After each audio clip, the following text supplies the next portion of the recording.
The World Bank came up with the idea of a middle income trap back in around 2006. Malaysia is a perfect candidate for a middle income trap. We were not doing too badly, but we were not doing too well. But what we envisage is that we will come out from that 20 years of neither here nor there. And this 20 years of neither here nor there had three events that shaped it. 1997, we experienced the Asian financial crisis. 1998, Anwar Ibrahim was sacked and jailed, and that caused a series of political tension. And in 2001, China joined WTO. I think the third event was probably the most important event because after 2001, Malaysia was generally bypassed by the more sophisticated and larger investment. Most of them went to China because there was a period of time where China was seen as the factory for the world. There were financial centers and there were factory of the world. China was a factory of the world. But now we are in a different era. We are in a different era where resilience is the key, and the needs for factories, companies to build a second supply chain outside of China is very apparent. So we are in this new era, and as the ambassador pointed out, the government has also announced a new industrial master plan which aims to take Malaysia to a high-end economy. I would not like to spend too much time on the new industrial master plan, which I assume that you have read. But I just want to share with you a slide which later on we can distribute. I think there will be 6 engines of growth that will propel Malaysia into the future. The first engine of growth is reindustrialization. We have experienced quite a period of time where Malaysia was no longer seen as an important manufacturing hub. We were in the low-end manufacturing, we were in the low productivity realm, but now we are seeing a major wave of reindustrialization. It's no longer a premature deindustrialization, but a reindustrialization process. And maybe everyone here contributed to that reindustrialization process. But the second engine of growth, which is important to us, we call it green transition. As all of you know, we are experiencing multiple challenges globally and domestically. The only way out will be through a robust green transition. Domestically, one of the major problems that the government faces is a very high subsidy bill. Last year, the fuel subsidy bill alone was about 45 billion ringgit. The year before that was about 50 billion ringgit. Malaysia, you enjoy very cheap petrol at the pump, much cheaper than anywhere else, but at a cost to the government fiscal space. Of course, to transition is very difficult. After a year or so, we are still struggling to start the transition program. We will transition with diesel at the beginning, which in simple language means we will have to raise diesel prices at some point. And later on, we'll have to raise what they call RON 95 prices at some point. But there will be dislocation. There will be losers in that whole process. The only way to transition and mitigate losses will be through green transition. How fast we can transition industry into using a lot more green energy and solar. How fast we can get, for example, the gig workers, the food panda, to go into using EV bike rather than using what they call petroleum pump bike. I mean, these are things that we will have to do. It will be a difficult decision. It will be a difficult transition. However, it will also be an engine of growth.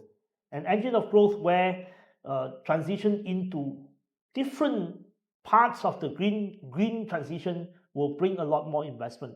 We were just talking about sustainable aviation fuel. We're talking about hydrogen. We're talking about the ammonia, what they call green fuel for shipping. All this will be an opportunity and also an investment opportunity and engine of growth. The third transition, I call it, or third engine of growth, tech up. As we all know, we have been playing in the low realm for too long. Low productivity, dependence on unskilled foreign labor, and not moving up the ladder.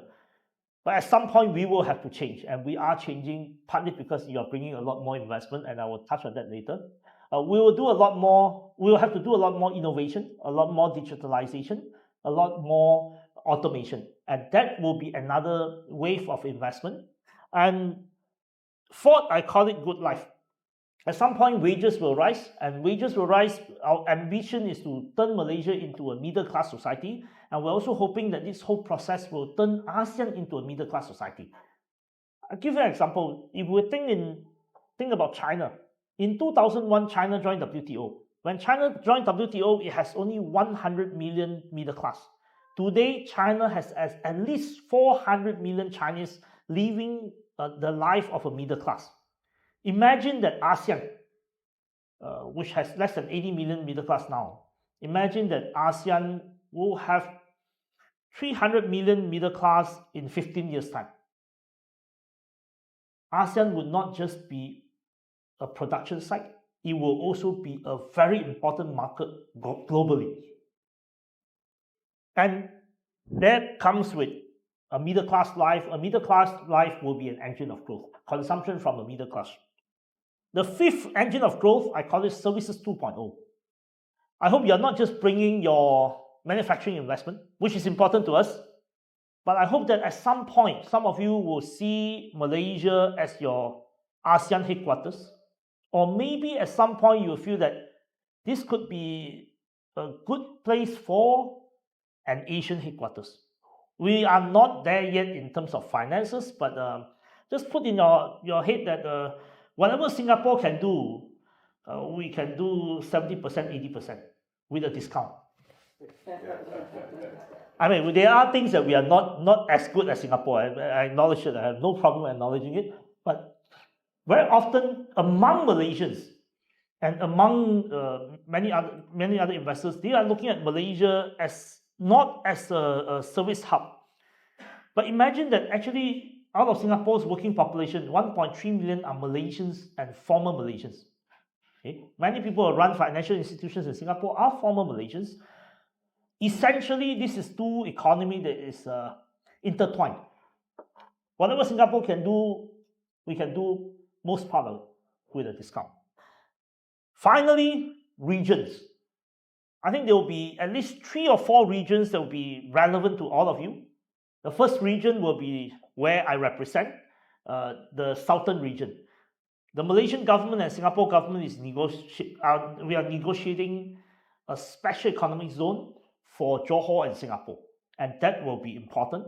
The growth of Johor, Greater Johor Bahru, or the southern zone will be very important in reshaping how this nation and how the economy will work.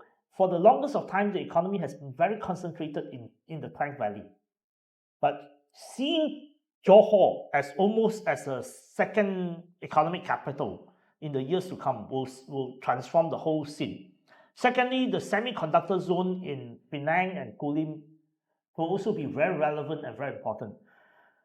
Thirdly, the growth potential of East Coast, with the East Coast Railway coming up, is also important. And Sarawak, which some of you are already deeply involved, is also very important, especially as far as clean energy is concerned. So regions will also be another engine of growth. Now, I just want to end with both a good news or bad news. So the Financial Times published a long article a week and a half ago. The title is Malaysia Gains from US-China Chips War. But it started with a story. The story starts by saying that shortly after a Chinese company opened up nearby, employees at a Malaysian contract manufacturer, Chemicon, walked outside their factory to find leaflet on their car windscreen. The flyer was from Fengxi Metal Technology, a Suzhou-based rival that operates in similar areas of semiconductor equipment manufacturing. They promised salaries 30% above the market rate and unique opportunities such as overseas travel and free meals. When I was growing up in the early 90s, during the first economic takeoff, suddenly there were a massive rush of investment coming in part because of the Tiananmen incident in 1989. So there's a friend of mine from Johor. He graduated from Taiwan in the 80s, and then in 1988 he started working for a Taiwanese factory in Guangzhou. But after the Tiananmen incident in 1989, the Taiwanese folded in China and he lost his job. Came back to a small town in Johor, Kluang, and within 3 years he became a millionaire by building factories for the Taiwanese in Johor. So during that period of time, most Malaysian factory workers went to work with buses. So bus kilang, the factory buses. What they call blue color factory buses.